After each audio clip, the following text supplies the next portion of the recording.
Seems to me that a crop duster has to be a combination of farmer and kamikaze pilot. That's true. Well, it's you got to know the ag end of it, and then you got to be a pilot to go with it to take care of the situations that arise.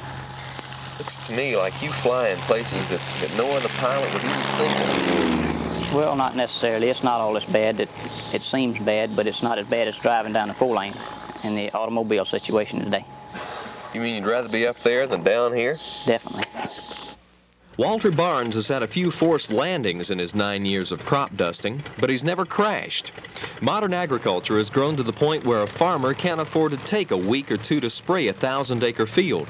So he turns to men like Walter and his Boll Weevil Flying Service in Cartersville, Georgia.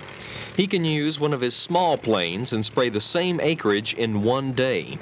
Most of the fields in this part of the state aren't too easy to fly into. Well, if you really want to get the idea, imagine standing about 10 feet from a Coke machine and throwing your quarter in.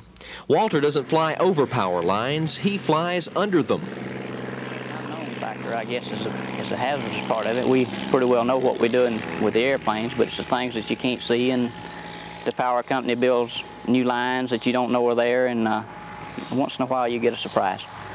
And of course, anything that's mechanical malfunctions, and we might say take them to the limits.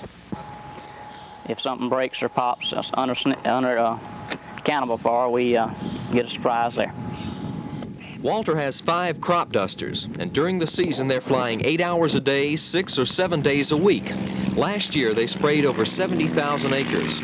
With so much flying in and out of such impossible spots, it's amazing that there aren't some more spectacular crashes. Walter takes it all in stride. He knows his limitations, what he can and can't do. His planes, like this Piper Pawnee, are specially designed and built for spraying. If he can do it, they can take it. Of course, everything is backed by his over 15,000 hours as a pilot. Do you ever once in a while get up there and when you're getting ready to make a run on a big field, do you ever feel like you're John Wayne in one of those World War II fighter movies? No, sir. You feel like you're a student pilot, you're still trying to learn how to do it every day. It's pouring down rain outside of Cartersville, Georgia, but Walter Barnes is still at work. Takes more than a little rain to stop a dedicated crop duster. I'm Andy Johnston.